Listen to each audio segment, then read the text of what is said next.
Bem, a gratidão, primeiro a todos, principalmente aos meus 8 caribus que me sustentam. Meu salário de INSS, R$ 1.690, me deixaria morrer de fome, né? Então, são eles que me sustentam. E, atualmente, uma ajuda maior dos alunos do Colégio Mago Caldeus, né, que pagam uma pequena taxa, muito pequena, pela mensalidade, e menor ainda quando eles querem material. Se quiser material que eu tiver, então eu mando e vocês fazem uma oferta. Não tem preço, né? Vocês mesmos aqui farão uma oferta. Então, olha, são a preços baixíssimos. Eu não tenho o menor interesse em explorar ninguém. Vocês sabem disso. Quem já comprou qualquer coisa minha, qualquer material meu, e quem está matriculado nos Colégios Mago Caldeus, sabe. São preços baixíssimos, muito, muito baixos. Porque eu quero que seja acessível a todos. Então, vamos continuar. Estou fazendo aí um dia só, aproveitando esse domingo, que é o material reúne tudo. E nós dissemos no vídeo passado, que foi o terceiro, estamos falando de maçonaria antiga, que é a que eu deveria ter nascido naquele tempo. Nós falamos do rei Atelstan, que foi quem conquistou a Inglaterra todas as ilhas. Então foi o primeiro rei da Inglaterra toda, da Bretanha, da Grã-Bretanha, e ele foi maçom, mas o nome naquela época da maçonaria era Colideus, não chamava-se maçom, Colideus, porque aí todo mundo podia pertencer, era uma maçonaria aberta, não tinha segredos. O segredo era o seguinte: se eu era pedreiro, eu não podia ensinar a arte de ser pedreiro a qualquer pessoa. Tem que ser alguém que se comprometesse a fazer certo, né, a ser um mestre correto, a ser honesto. E são segredos da arte. Os segredos da maçonaria antiga não são segredos de mistérios. É o segredo da arte. Então faziam sentido. Como é que se faz de uma tora de lenha, de madeira, você faz uma porta, ou uma mesa, ou um armário? Eram esses os segredos, profissionais. A maçonaria de hoje, não, o segredo dela é os crimes que ela comete, as perversidades e as barbaridades. Então, por isso que ela é secreta. Não só ela, várias sociedades secretas. Então, o segredo das confrarias, o segredo das corporações, é o segredo de ofício. Hoje nós não temos mais. Eu sou professor, ensino tudo que eu sei. Para mim é um prazer compartilhar. Mas naquela época não era assim. Por quê? Porque o salário, né, o capital e o trabalho, como Marx bem disse, são opostos.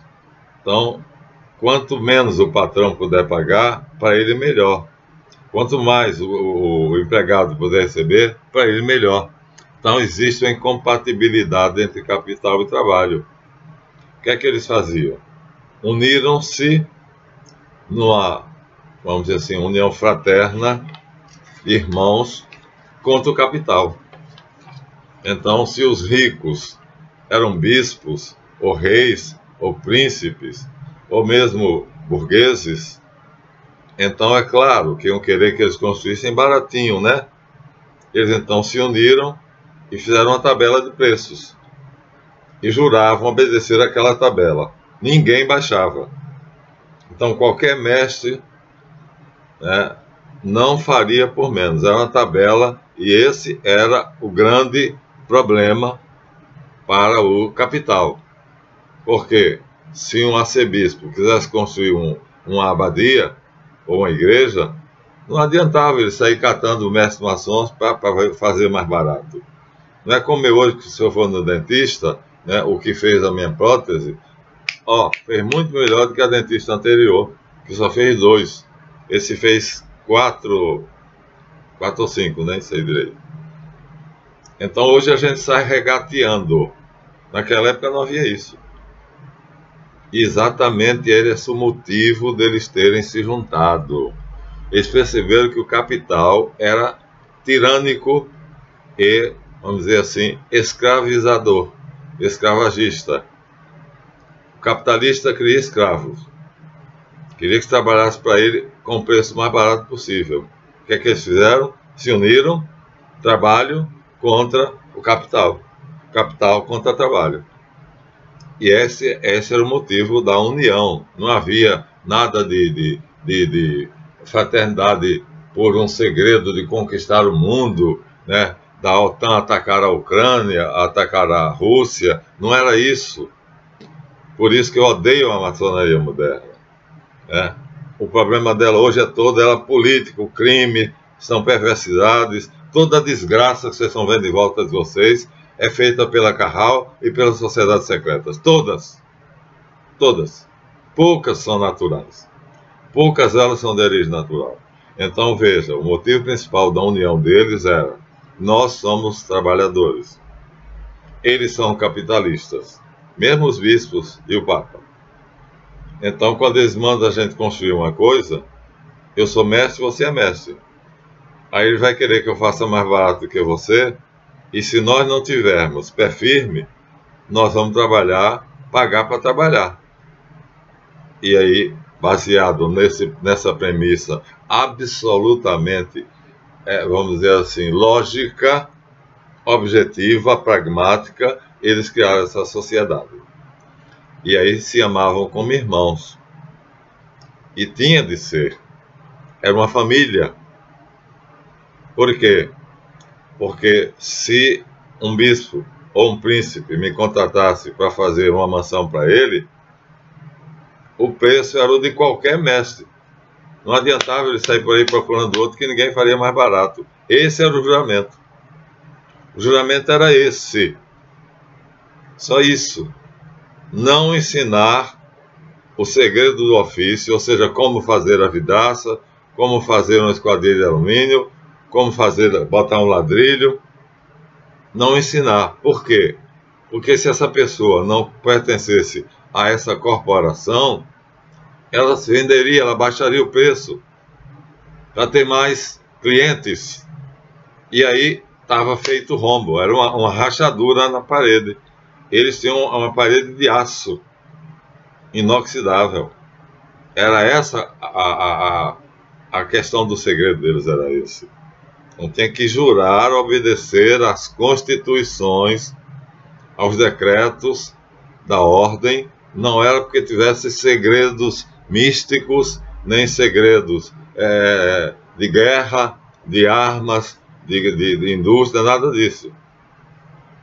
Segredos profissionais, só isso. Então, hoje não se justifica o segredo, porque o segredo de hoje é: que arma a Rússia está construindo para combater a OTAN? O espião vai lá tentar ver se descobre. Ou o contrário: que arma é que os Estados Unidos está construindo, ou a França, ou o Canadá, para combater a Rússia e a China? Aí o espião vai lá tentar descobrir. E isso virou uma merda.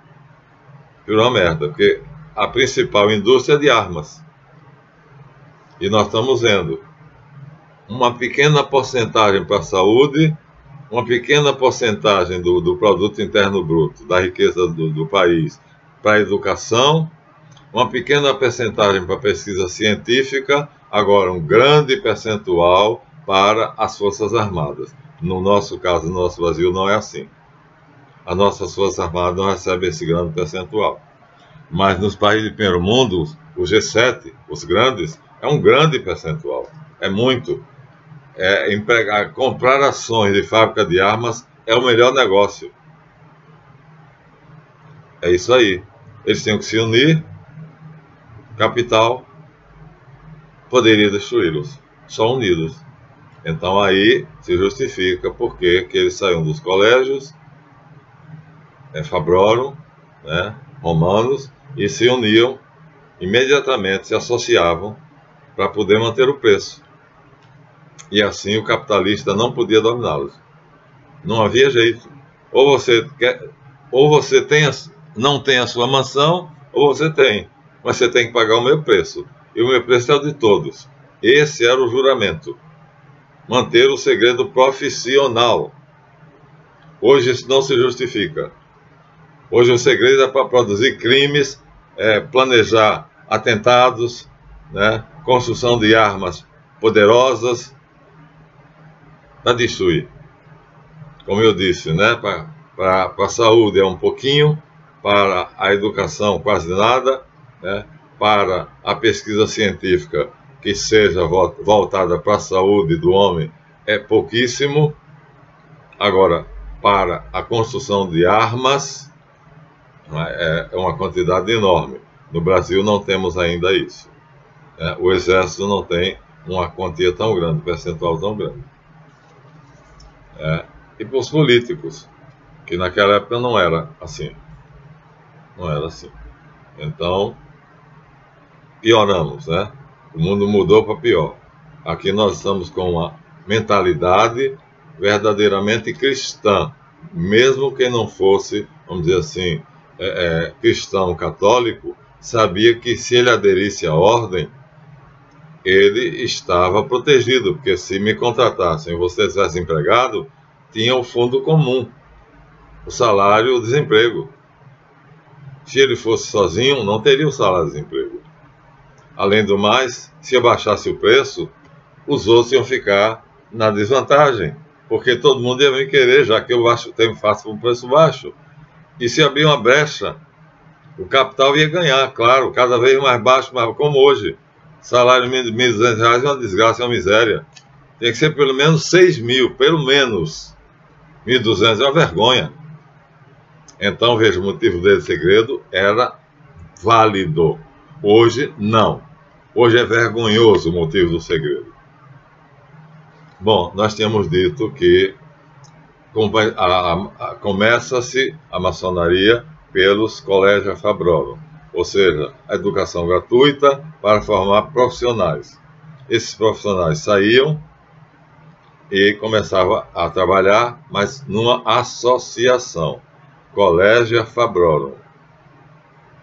E aí juravam não trair o segredo da sua profissão. E aí, daí passaram a igreja cristã, com a razão dos bárbaros, cresceu. E aí os beneditinos não tinham dinheiro para pagar a quem construísse. Então eles mesmos recrutavam jovens que quisessem ser beneditinos, monges que soubessem construir. Então uns plantavam, então comiam o que plantavam, e outros construíam. Logo, eles faziam tudo o que era possível. Era uma comunidade fechada. Era uma economia fechada. Sempre tinha alguma coisa que eles não podiam fazer. Aí eles teriam que pagar. Mas quando houve a invasão bárbara, que Roma, o Estado romano desabou, então os grandes príncipes, reis e nobres ficaram completamente no caos. E a igreja não, levantou-se, porque os bárbaros ajudavam a igreja. Aí eram os bispos, o papa, os arcebispos, as confrarias religiosas, as associações de leigos, era quem contratava eles. Aí sim, aí aqueles que já tinham aquele segredo, se juntaram de cá, juntou-se Igreja Católica e Maçonaria. Ó. Já houve uma grande união, éramos irmãos totalmente, com os mesmos objetivos, o mesmo propósito e a mesma fé, porque não era obrigado. A idiotice, né, de tornar a religião católica obrigatória foi a maior burrice que se fez. Né? Eu sou católico, mas tenho que reconhecer. A verdade é a verdade. Então, se Constantino deu a liberdade religiosa, agora pensem bem, porque os judeus não adoravam o imperador e tinham essa liberdade, e os cristãos eram mortos. Pensem nisso, tá? Porque a Carral protegia os judeus. E os cristãos não tinham quem os protegesse. A Carral dominava o rei, o imperador, o que quer que fosse. Ela dava um jeitinho de ficar lá como ministro, secretário disso, daquilo, e terminava dominando. Os conselheiros, todos eram judeus. Os tesoureiros, todos eram judeus. Então, assim, eles tinham privilégios. Os cristãos não tinham. Aí, depois de Constantino, a coisa começou a melhorar. 312. Com a invasão bárbara, aí a igreja subiu. O Papa chegou a ser rei de Roma. E aí vai entrar agora, o próprio rei vai querer ser maçom. Até o Stan. Foi isso que nós vimos. Rei da Inglaterra unificou a Grã-Bretanha, e no ano de 926 ele reinou de 924 a 940. Decidiu ser, como é que é o nome? Colideu, maçom. E aí, como ele era o rei de toda a Grã-Bretanha, erigiu York como sendo a capital, por decreto. E fez um decreto obrigando que todos os mestres maçons se reunissem pelo menos uma vez por ano na cidade de York, na Catedral de São Pedro, para prestar contas a ele do que tinha feito. Ele se tornou grão-mestre da maçonaria da época, mas não tinha nome maçonaria, Colideus. O filho dele, o príncipe Edwin, tendo a mesma mentalidade, no ano dos 926, o rei se torna maçom em 924.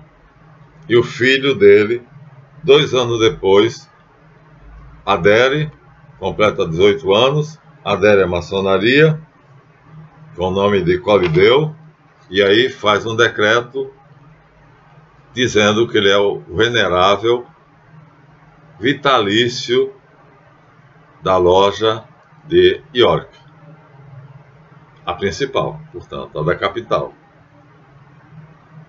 E essa loja permaneceu de 926, quando ele fez o decreto, como príncipe. Depois o pai morreu, ele reinou, até 1172, quando o rei Henrique II achou que aquela estrutura, vamos dizer assim, podia se voltar contra o rei. Não, jurava obediência ao rei. Idiota esse Henrique II. Aí entra agora os frades, os monges beneditinos cistercienses, então se uniram aos maçons civis, porque os nobres, o Estado em caos, e enquanto isso os bispos enriqueceram, os cardeais, o Papa ficaram riquíssimos, porque subiram com a invasão dos bárbaros, e aí quem contratava agora era eles. Mas o trabalho era tanto, as catedrais góticas, imagina você fazer uma catedral, 400 anos, Notre Dame de Paris, ainda não está completa, considero que ainda falta.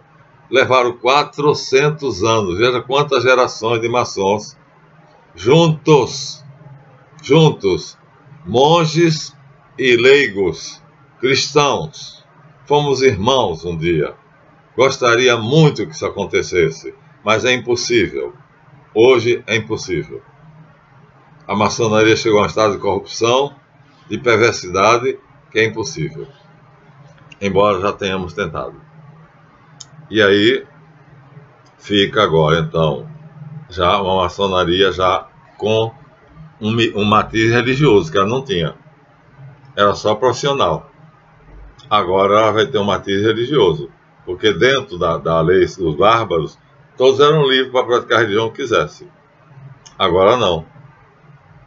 Com o decreto de Constantino, todo mundo é livre, pode praticar a religião que quiser.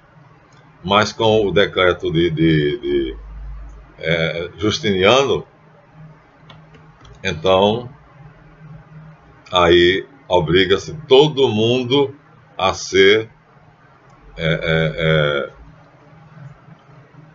católico. Que bobagem, meu Deus do céu.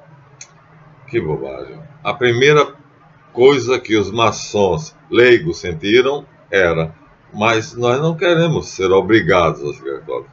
Nós somos católicos, somos o que queremos. Decidimos que seríamos. Foi a maior besteira, né? Isso foi uma burrice sem tamanho. E aí criou-se um problema, né? Essa obrigatoriedade, né? Ou é ou não entra. Não será funcionário do Estado, não pertencerá mais às associações que vão passar a se chamar guildas, porque o Henrique II declarou extinta os colideus, extinguiu os colideus. Então os colideus, então, extintos, fazem um artifício, mudam o nome para guildas, mudam de nome. E aí as guildas de artesãos, comerciantes, né, agricultores, vão se reunir e vão ser católicos, agora já por obrigação, o que é uma estupidez. Mas se torna religiosa. Aí a maçonaria se torna religiosa, obrigatoriamente. Um grande erro. Bom, então quem quiser saber se o que eu disse aqui é verdade, procure o artigo Arte Céltica no Dicionário de Arqueologia Cristã de Dom Cabral. Vai encontrar tudo o que eu disse aqui, até agora. E agora nós vamos à mudança. Ou seja, os colideus são extintos pelo Henrique II, e aí eles mudam o nome para guildas. Já são mencionados em um documento chamado Judicia Civitatis Londoniae, ainda redigida por um descendente de Atelstan. Quando o rei Henrique II fez acabou com os colideus, ele mudou de nome e passa a se chamar Guilda de Mercadores e Guilda de Artesãos. Pronto, já não são mais colideus, então podem existir, mas o funcionamento é da mesma maneira. Isso está mencionado no livro Judicia Civitatis Londoniae, ou seja, judícia, aquilo, leis da cidade de Londres, redigidas por um herdeiro de Atelstan, que era príncipe, que assim pode fazer isso. E ele fez. Logo, tudo é documentado. Muito influente no reinado de Henrique I, Henrique II acaba com os colideus, mas ele muda de nome. Mas vai ser um problema, os templários. Cavaleiros Templários. Aí já temos literatura, aqui, os melhores livros que eu tenho. Jacques de Molay, Risardo da Camino, maçom de verdade. Isso, literatura Editora Aurora, é especializada, só quem escreve para ela são maçons, mas os livros são vendidos a todos. Ou seja, ela só aceita livro escrito por um maçom. No caso, Risardo da Camino é maçom, um grande maçom. Esse livro é valiosíssimo, ele é veríssimo. Então, Editora Aurora, mas está à venda na praça para quem quiser ler. Não tem segredo. Outro, Adelino de Figueiredo Lima, grau 33, Os Templários. Também é muito bom. Foi muito criticado. Eu não conheço o comportamento moral do Adelino de Figueiredo Lima, mas o livro dele é muito bom. Foi muito criticado. Eu vi vários veneráveis mestres dizer assim, ele jamais devia ter escrito aquele livro. Por quê? Porque ele conta a verdade. E a maçonaria atual odeia a verdade. Então está aqui, ó. Adelino Figueiredo Lima, Bradil, é outra editora, não é Aurora. Deixa eu ver se eu levanto ali, que a capa está caindo. Bradil, tá vendo? S.A., Companhia Brasileira de Divulgação do Livro, 1972. Ele foi tremendamente criticado, ele foi tremendamente mal visto, porque publicou esse livro. A tragédia da Ordem do Templo no século XIV criou nos povos latinos a verdadeira consciência da verdade. Eu tenho a 4ª edição. Vai cair a capa, se não tocar. Excelente. Excelente. Agora, é a Bradil, não é a Aurora. É outra editora. Mas ele podia ter escrito pela Aurora. Não teria problema nenhum. E o terceiro, muito bom também, é de Davi Caparelli e Pierre Campandello, Madras. Eu não tenho o livro, tenho a Xerox, um amigo meu deu de presente, Templários, sua origem mística. Aí é que é a história. Os templários vão misturar religiões. Ou seja, vão infringir o decreto de Atelstã. Todos os maçons têm que ser católicos. Os templários eram uma ordem, digamos assim, maçônica com um nome diferente. Pobres Cavaleiros do Templo. Era o nome que eles deram. Ou a milícia do Templo. E eles juravam fidelidade ao Papa e à Igreja. Mas traíram esse juramento. Traíram. Isso é dito facilmente em todos os 3 autores. Mas foi uma traição que não mereceu o castigo que ele recebeu. Então, aqui estão ótimos, são esses 3 livros que eu baseio. A editora Madras e Davi Caparelli e Pierre Campandello. Então, são os 3 livros que eu tenho sobre os templários. E a entrada dos templários na história, eu estou dizendo história da maçonaria, porque é assim que ela chama hoje. Mas ela vai tendo nomes diferentes em cada etapa da vida. Eles entram. Pronto. Aí, com eles, começa a desgraça. Com eles começa. Por quê? Bom, havia os mercadores de guildas e artesãos. E havia também os camponeses. Podiam participar. Já eram influentes com Henrique I, de 1100 a 1133, pois eram descendentes de uma confraria de construtores. Os templários trouxeram eles da Terra Santa, Jerusalém, para construir uma igreja de Fleet Street, em Londres, ou hoje a Igreja de São Paulo. Em Londres tem a Abadia de Westminster, que é dos anglicanos, e a Abadia de St. Paul, e a Igreja de St. Paul, que é dos católicos. Pois bem, foram os templários que chamaram os maçons para construir a igreja de Fleet Street, em Londres, que hoje é chamada Igreja de St. Paul, católica. Mas a Ordem dos Templários, cujo nome correto é Milícia do Templo, foi criada em Jerusalém em 1118, e para proteger a Terra Santa. E aí, claro, se organizaram mais ou menos como a maçonaria, mas se uniram a Carral. Se uniram porque fundaram os bancos. Eles não tinham dinheiro para fundar bancos. O dinheiro deles vinha da Carral. Então fizeram um acordo com Deus e o diabo. Juraram fidelidade ao Papa de Roma, mas aceitavam o ouro da Carral hebraica. E assim criaram uma rede bancária na Europa toda, praticamente. São eles os primeiros banqueiros do mundo. E aí pronto. Aí jogaram tudo que fica no ventilador. Então, Elifa Levi é de opinião que a condenação é justa, mas a pena não. Tinham os votos de obediência, pobreza e castidade. Olha só, pobreza, que brincadeira, né? Foram considerados mais ricos do que todos os reis, juntos.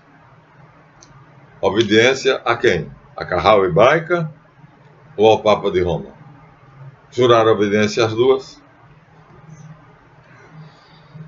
E ainda mais, tinham os joanitas, que achavam que o verdadeiro Messias era São João e não Jesus, e eles também juraram obedecer a esses estatutos. Olha que merda, que misturada.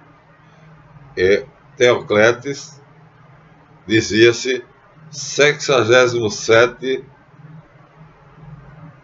sucessor do apóstolo São João. Ou seja, Teocletes vai pegar Hugues de Payens e vai investi-lo do poder de como é que chama? Da montanha, grande pontífice da Montanha Branca. São joanitas. Veja a merda que os templários fizeram. Juraram obediência ao Papa de Roma, juraram obediência a Carral e juraram obediência aos joanitas, que diziam que o Messias não é Jesus, é João. Que merda do cacete, vou te contar. Desculpem o palavrão, mas fizeram a maior bagunça da história. Era um gnóstico, portanto. Uma mistureba de tudo, onde não há verdade nenhuma. Então viviam, né, era sei lá, um saco de gato. Com eles começa a bagunça. Mas a maçonaria ainda estava longe. Eles não tinham ligações com a maçonaria. Mas chamaram os maçons, já com o nome de guildas e artesãos, guildas de artesãos e mercadores e comerciantes, chamaram para fazer uma igreja. A essa época, eles já tinham 3 obediências: a Carral hebraica, o Papa de Roma e Teocletes, morrendo, Hugues de Payens foi seu sucessor. E todo o grão-mestre templário passava a ser também grande pontífice da Montanha Branca. Meu Deus. Como é que pode eles terem caído nisso? Banqueiros, usando ouro Carral hebraica, riquíssimo, né? Os judeus são donos do ouro do mundo. Celebrava a missa católica, porque tinham jurado a obediência ao Papa e tinham sido ordenados sacerdotes. Então, nem eram pobres, o juramento era pobreza, castidade e obediência. Não eram castos, porque cheio de dinheiro, o que mais ia ter era bacanais. Adelino vai dizer claramente as bacanais dos templários, e vai dizer como é que o grande mestre templário justifica essas bacanais, né? Justificado, eram festas, festivais orgiásticos.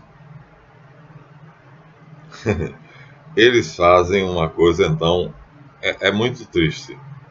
A história dos templários é muito triste. Mas aí, eles chamam os maçons, agora com o nome de guildas de artesãos e construtores de Jerusalém, chamam para fazer a igreja de São Paulo, Saint Paul, que hoje está separada da igreja anglicana. Naquela época, não. E aí, a milícia do templo, poderosa, junto com as associações monásticas e com os construtores e as guildas, vai fazer uma confraria religiosa comparável dos beneditinos e cistercienses, que sabiam construir, mas também sabiam teologia cética e mística, que é um tipo de gnose. Então os templários eram gnósticos, mas eram dissidentes, ou seja, a falsa gnose. Ninguém podia obedecer a 3 senhores. Então, eles eram culpados. Agora, a pena não. E assim, eles conhecem, né, as guildas, são ricos. A partir da igreja de São Paulo, Saint Paul, eles vão mandar construir outras, e outras vão terminar que as guildas vão trabalhar para eles, que são os mais ricos do mundo, e vão terminar se unindo a eles. Quando eles são condenados à morte, o que é que eles fazem? Eles se infiltram nas guildas. As guildas abrem as portas para eles. E eles se infiltram.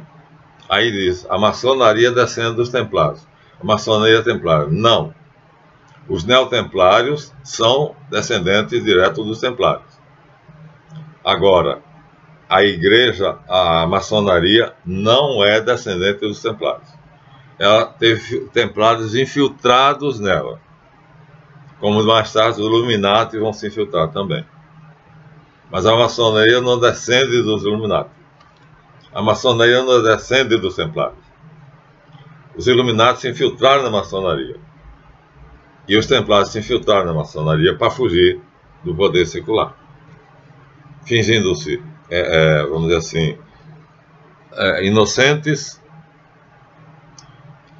arrancavam as roupas dos templários, deixaram para lá tudo que era templário e passaram a ser maçons, ou seja, pertencer às guildas e confrarias, né, no século XIV.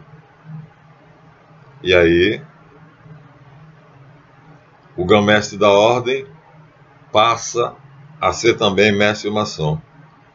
E os seus ajudantes passam a ser companheiros. E vão usar os utensílios de esquadro, compasso, malhete e cinzel.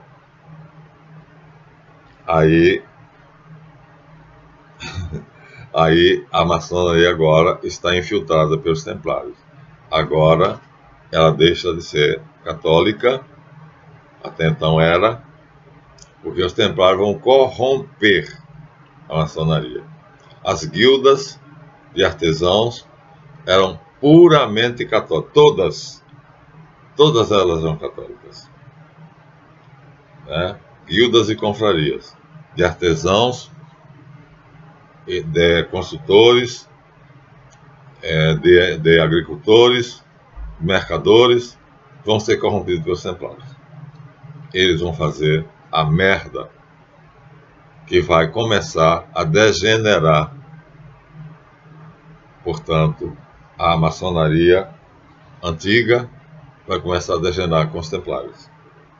Então, depois, aí, quando eles são condenados à morte, abandonam todos os castelos e vão se refugiar, se proteger, adotando sinais, palavras, continuando a exercer sua influência, mas na maçonaria. Foi particularmente na Escócia que eles se refugiaram. Portanto, o rito escocês antigo e aceito, esse sim, tem uma influência templária muito grande. Por quê? O rei da Escócia se chamava Roberto Bruce. E Bruce aceita eles de braços abertos. Por quê? Eles têm muita coisa boa. E a essa altura, também, né, Bruce já não está mais querendo ser católico. Ele já quer ser livre.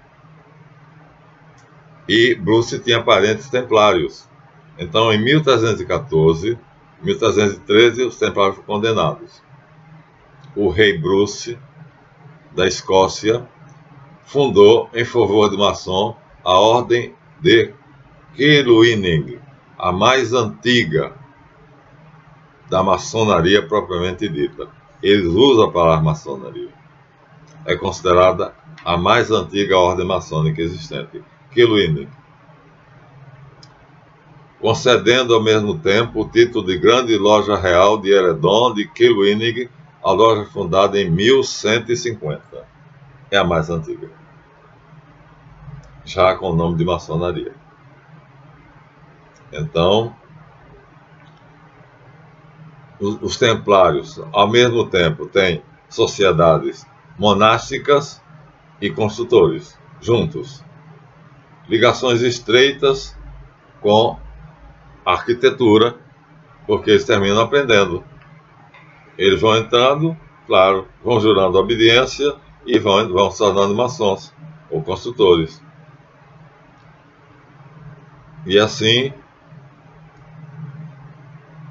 pelo lado dos monges, eles e, portanto, o grande pontífice da montanha sagrada vai pegar o Evangelho de São João, as cartas de São João, e aí vai ter uma mística própria, vai se tornar religiosa aí vai se tornar religiosa, e vai se incorporar na Ordem de Culhwch, que é fundada por Roberto Bruce, e em outra, dos hospitalários, e vai por aí.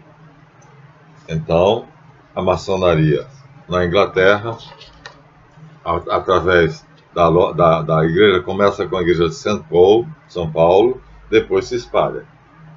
Fica anglo-saxônica e vai começar a aceitar, quer dizer, começa com os colégios romanos, depois os colideus, depois as associações monásticas, beneditinos e cistercienses, Confraria da Normandia, e nas Ilhas Britânicas, guildas.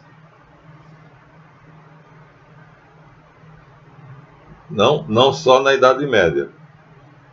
Os templários continuam e a maçonaria, através da filosofia templária, vai ser influenciada pelos hermetistas, pitagóricos, neoplatônicos, rosacruzes, e é o momento em que deixa de ser operativa e passa a admitir membros que não são artesãos, não são mercadores, são profissionais liberais e todo mundo. Pronto, aí vira bagunça completa.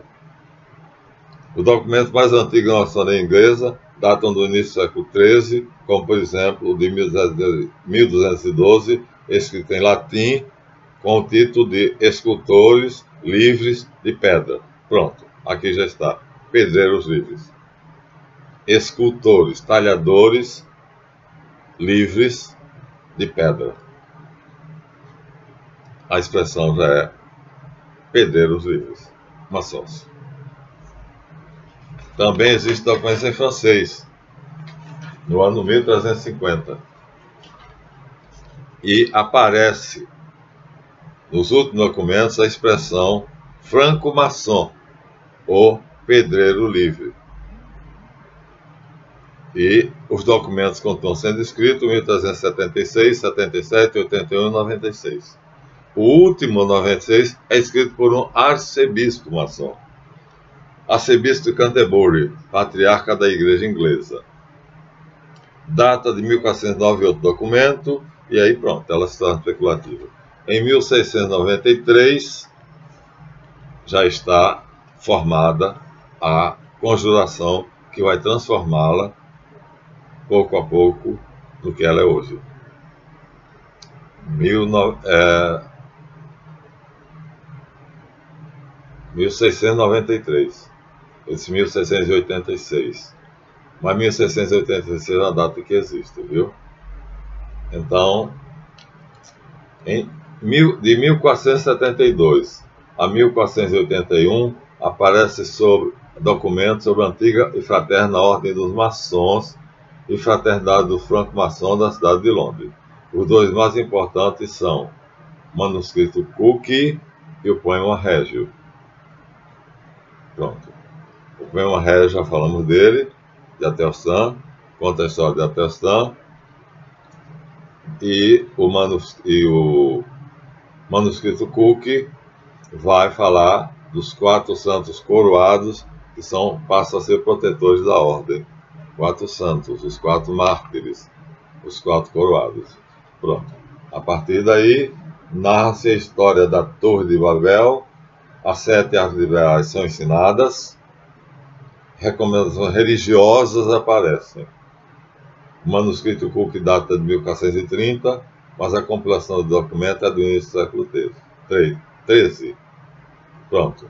Conta-se a história da geometria na iniciação, da arquitetura.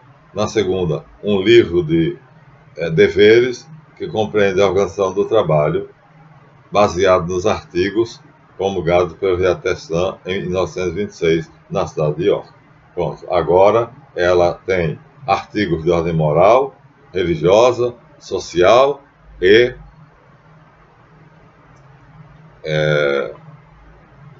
como é que eu posso dizer? Construtora mesmo, de operário. Tudo junto. Agora tornou-se tudo. Pronto. Aí vai surgir a maçonaria especulativa. Daí para frente agora, nós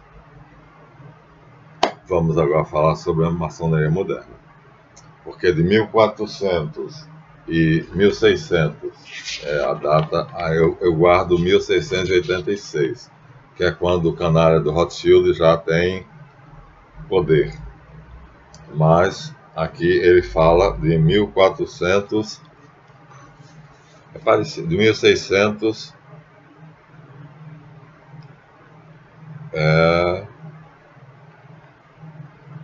e 93. Então 1686 aparece nos meus estudos os Rothschild. 1693 ela está já em processo de degenerescência. Pronto.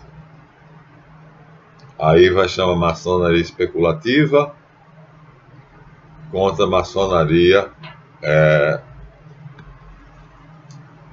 operativa.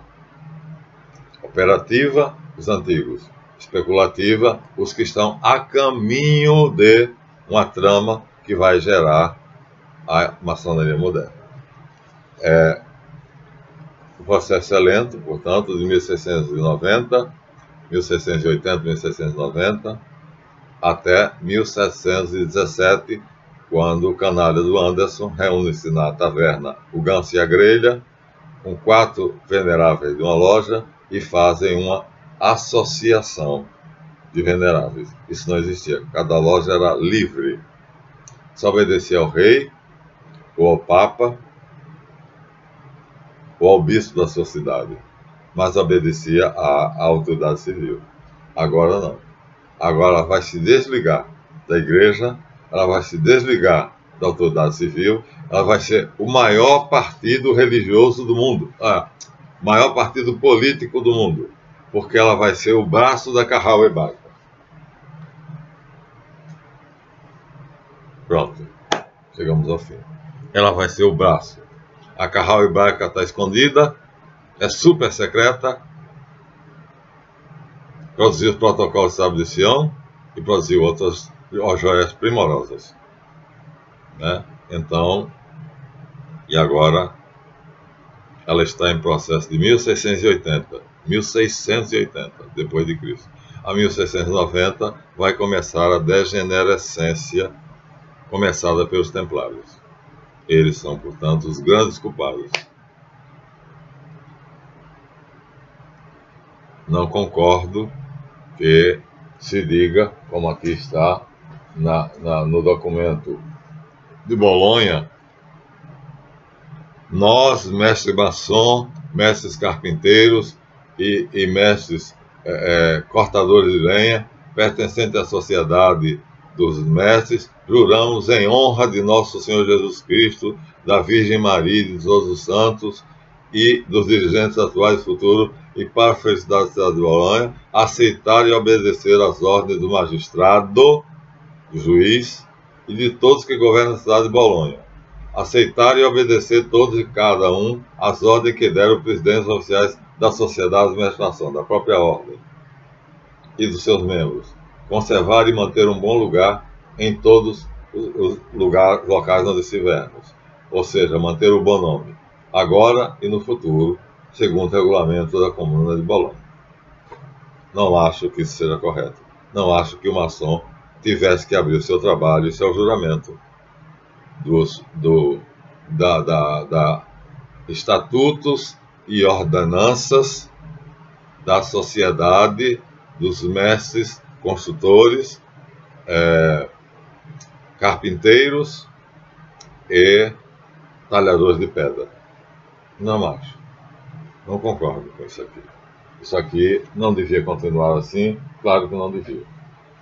Então tinha que evoluir. A ordem daquele cara que diz que todo mundo tem que ser católico, por obrigação, aí não. Então, aceite que a maçonaria aceite membros de todas as religiões do mundo. Somos livres, a liberdade religiosa voltou. Porque o Edito de Constantino foi reeditado, infelizmente, na Revolução Francesa. A Declaração dos Direitos do Homem e do Cidadão reeditou o Edito de Constantino, mas a preço de quanto sangue? Então não concordo. Não concordo. Acabamos aqui, mostrei o que há de bom e mostrei como degenerou. Os templários são os primeiros culpados, depois são os Rothschild que vão começar a corromper, né, em 1680 e 1690, e até de 1714 a 1717, então Desaguliers e Anderson, que são pastores protestantes, vão finalizar o trabalho, vão passar a régua. Ela não nasce em 1717. Em 1717, o plano é fechado, em uma taberna, em um botequim, bebendo cerveja. Não é numa loja maçônica, em ordem, nada disso. Bebendo cerveja num botequim. Numa casa de forró. Eles alugam um quarto, ficam lá os 5, os 4 veneráveis das lojas falidas, 6, Desaguliers e Anderson. Pronto. E aí eles fazem, não há nenhuma ata, não há nenhuma assinatura, não há nenhum documento que prove. Porque eles estavam planejando um golpe de Estado maçônico. Já está mais do que claro que não foi em 1717. Até o próximo.